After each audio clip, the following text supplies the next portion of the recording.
नमस्कार मंडळी, चला बिस्किटांच्या आकारांची कुरकुरीत पापडी तयार करूया। त्याआधी तुम्ही जर माझ्या चॅनलवर नवीन असाल तर चॅनलला लाईक, शेअर आणि सबस्क्राईब करायला विसरू नका। चला तर मग पापडी करायला सुरुवात करूया। त्यासाठी मी इथे एक बाउल घेतलेला आहे। आता बाउलमध्ये 1 वाटी मैदा घेतलेला आहे। मैदा घेतल्यानंतर त्यामध्ये 1 चमचा जिरं, 1 चमचा ओवा हातावर छान चोळून टाका, म्हणजे वास छान येतो।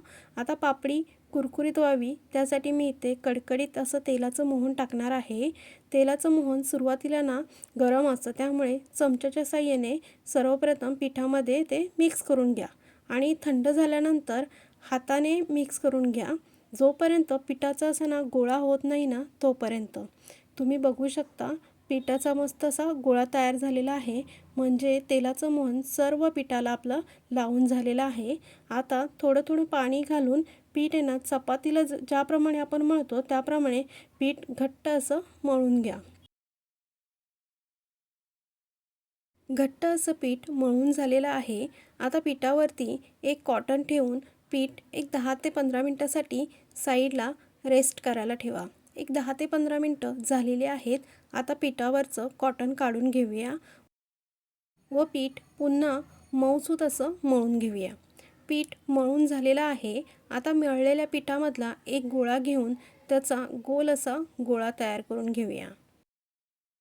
गोळा तयार करून झालेला आहे। आता त्याची पातळ अशी पोळी लाटून घेऊया।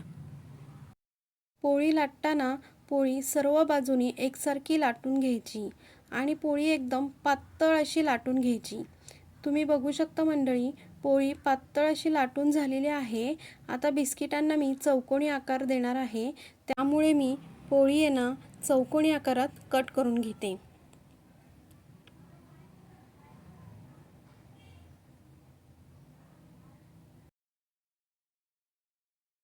पोळी चौकोनी आकारात कट करून झालेली आहे। आता उरलेल्या पोळीचा भाग मी काढून घेते। आता पापडी मी बिस्किटांच्या आकारांची करणार आहे, त्यामुळे चौकोनी आकारात कापून घेतलेली पोळीचे मी छोटे छोटे चौकोनी भागात कट करून घेते। पोळी छोटे छोटे चौकोनी आकारात कट करून झालेली आहे। आता बिस्किट आहेत ना फुगू नये त्यासाठी मी काट्या चमच्याने सर्व बिस्किटांना होल पाडून घेते।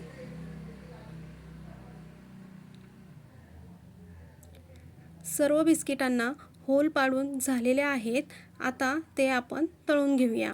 त्यासाठी इथे गॅसवर मी एक कढई ठेवून कढईमध्ये तेल टाकून तेल कडकडीत तापून घेतलेले आहेत।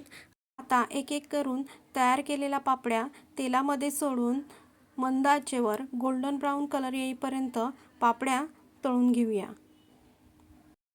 पापडीला छान असा गोल्डन ब्राऊन कलर आलेला आहे, म्हणजे आपली पापडी तळून झालेली आहे। आता मी पापडी एका प्लेटमध्ये काढून घेते आणि या प्रकारे सर्व पापड्या मी तळून घेते।